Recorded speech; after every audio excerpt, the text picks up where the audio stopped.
L'indice S&P 500 a brièvement atteint le niveau de 7000 points cette semaine avant de se replier. Ce record intrajournalier peut sembler positif, mais il dissimule une réalité bien plus fragile. La confiance des consommateurs aux États-Unis est tombée à 84,5, son niveau le plus bas depuis 10 ans. Cette divergence révèle une fragilité structurelle profonde de l'économie américaine. Le sommet actuel des marchés n'est pas un signe de solidité.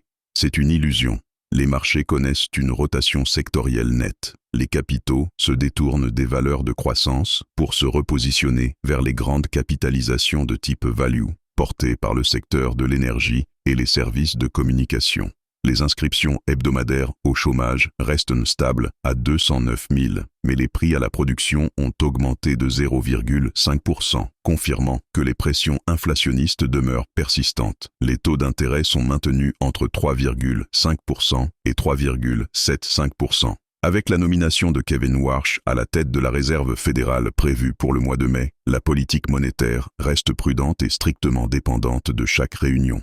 Les investisseurs sont de plus en plus pris en étau entre la solidité du marché du travail et la hausse continue des coûts. À l'échelle internationale, 3 points de tension majeurs se dégagent. Premièrement, la zone euro affiche une croissance de 1,5%, mais le moteur allemand ralentit, avec une croissance attendue proche de 1,0%. Deuxièmement, le consommateur britannique est sous forte pression, les approbations de prêts immobiliers ayant chuté à un plus bas de 18 mois, à 61 013. Troisièmement, la Chine a abaissé ses objectifs de croissance provinciaux, signalant un ralentissement structurel qui pèsera sur la demande mondiale de matières premières. De la volatilité des rendements obligataires japonais à la fragilité économique européenne. La stabilité mondiale est en cours de recentrage et non d'accélération. La première semaine de février constitue un point d'inflexion critique. La séquence débute lundi avec la publication des indicateurs ISM aux États-Unis et de l'indice des directeurs d'achat en Chine. Mercredi sera publiée l'estimation flash de l'inflation en zone euro. Jeudi marquera les décisions clés de politique monétaire de la Banque centrale européenne et de la Banque d'Angleterre.